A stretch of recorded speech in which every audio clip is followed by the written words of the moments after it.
Kerajaan memandang serius situasi semasa ancaman virus berbahaya ini, terutamanya perkembangan gelombang yang kedua. Utamaan kerajaan kita pada masa ini adalah untuk mencegah penularan baru wabak ini yang dibimbangi akan menjangkiti lebih ramai rakyat. Situasi semasa wabak ini memerlukan tindakan drastik diambil bagi memulihkan keadaan secepat mungkin. Dan untuk itu kerajaan memutuskan untuk melaksanakan Perintah Kawalan Pergerakan hingga 31 Mac 2020 di seluruh negara. Penutupan semua taska, sekolah kerajaan dan swasta kini mesti diambil oleh kerajaan untuk membendung penularan wabak COVID-19 yang berkemungkinan merenggut nyawa rakyat negara kita ini. Assalamualaikum dan salam sejahtera guys. Okey, kita sudah sedia maklum tentang wabak COVID-19 ini. Oleh itu, setiap negara sedang berjuang untuk menangani wabak ini daripada terus merebak.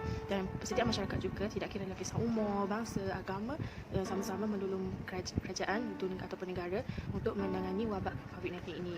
Oleh itu, kerajaan telah melaksanakan pelbagai cara untuk menangani wabak ini. Antaranya ialah dengan melaksanakan Perintah Kawalan Pergerakan, penutupan semua PTA, PTS, sekolah-sekolah dan juga tadika, pemakaian mask dan penggunaan hand sanitizer. Dalam pada masa yang sama, terdapat golongan yang kurang memahami tentang masalah ini ataupun wabak ini, iaitu terutamanya golongan kanak-kanak. Kanak-kanak ini dia akan merasa tertanya mengapa kita perlu memakai mask, penggunaan hand sanitizer, adanya kawalan pergerakan. Oleh itu, ibu bapa ataupun penjaga dan juga supir orang dewasa ini mestilah sama-sama membantu untuk menerangkan kepada kanak-kanak tentang wabak ini. Jangan kita berasa ragu-ragu ataupun takut untuk menerangkan tentang wabak COVID-19 ini kepada mereka kerana kita bimbang mereka akan rasa takut, takut untuk keluar, takut untuk bergaul dengan orang lain. Jadi ibu bapa mestilah memberitahu tentang wabak ini kepada anak-anak mereka supaya kanak-kanak ini lebih berhati-hati dan sentiasa mengikut peraturan dengan pemakaian mask, penggunaan hand sanitizer, sentiasa basuh tangan dengan betul, dengan cara betul dan sebagainya. Itu saja daripada saya. Sekian, terima kasih. Bye. Hey, jangan lupa pakai mask dan gunakan hand sanitizer. Bye-bye. Ibu bapa perlu fokus dengan perkara yang membuat kanak-kanak mereka selamat dengan cara ibu bapa perlu menjadi model kepada kanak-kanak mereka menunjukkan cara membasuh tangan dengan betul, batuk atau bersin dengan betul.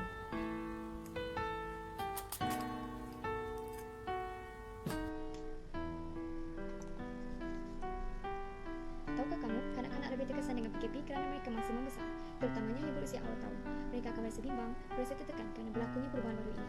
Kanak-kanak harus diperhati dan dijaga dengan lebih rapi.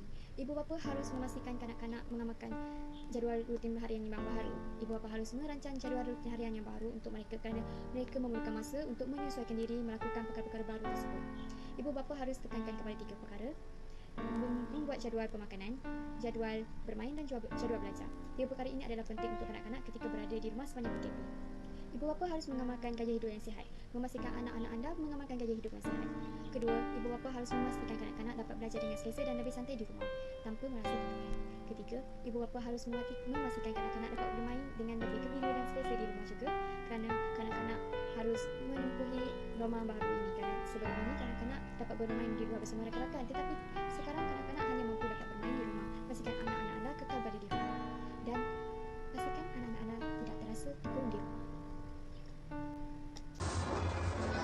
Ibu bapa haruslah berbincang dengan anak-anak mereka mengenai isu COVID-19 yang berlaku pada masa kini. Isu COVID-19 yang berlaku pada masa kini sudah pasti menjadi kebimbangan ramai masyarakat, terutamanya golongan ibu bapa terhadap kesihatan anak-anak mereka. Jadi, amatlah penting untuk ibu bapa dan anak-anak mengakui rasa kebimbangan mereka dan membincangkan secara terbuka. Okey, sebagai langkah yang pertama, ibu bapa haruslah bertanya kepada anak-anak mereka apakah mereka fahami apa itu COVID-19. Okey, sekiranya mereka tidak mengetahui langsung apa itu COVID-19, ibu bapa tidak perlu menjelaskan secara mendalam lagi. Tapi ibu bapa perlu menerangkan kepada anak-anak mengapa pentingnya kita memakai hand sanitizer atau mencuci tangan ataupun menggunakan face mask apabila berada di luar rumah. Sentiasa menggunakan sanitizer, mengelakkan berkumpul dan memakaikan penutup muka. Sekian, terima kasih. Hai, saya Ika. Hari ini saya akan ceritakan tentang kesedaran yang seterusnya yang perlu diambil berat oleh ibu bapa dan juga kanak-kanak, iaitu mengurus masalah kebimbangan yang melampau dengan cara yang berkesan. Okey, sepanjang tempoh pandemik ni, kita mesti ada satu situasi yang kita sangat takut, macam kalau kita buat macam ni, mesti akan jadi macam ni. Okey. Situasi ni banyak akan menghantui keluarga. Sebab kanak-kanak kan, kalau kita bawa kanak pergi sini, apa yang akan jadi? So, kebimbangan dan rasa ketakutan yang menghantui itu akan menjejaskan diri kita akhirnya sebenarnya.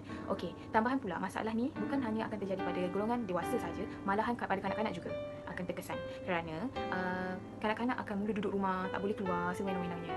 Seterusnya, rutin harian mereka dah berubah sepenuhnya. Okay, sebelum ni, diorang boleh pergi sekolah, jumpa kawan-kawan, boleh buat aktiviti petang. Tapi, sebabkan pandemik, diorang kena duduk dekat rumah kerana risiko untuk diorang kena tu sangat tinggi. Bagi golongan dewasa, sekiranya mendapati diri anda mula diserang oleh masalah kebimbangan yang melampau itu, okey, adalah amat perlu untuk anda bertenang dahulu, mengambil masa untuk bertenang sebelum anda mula berbual ataupun menjawab pertanyaan persoalan anak-anak anda.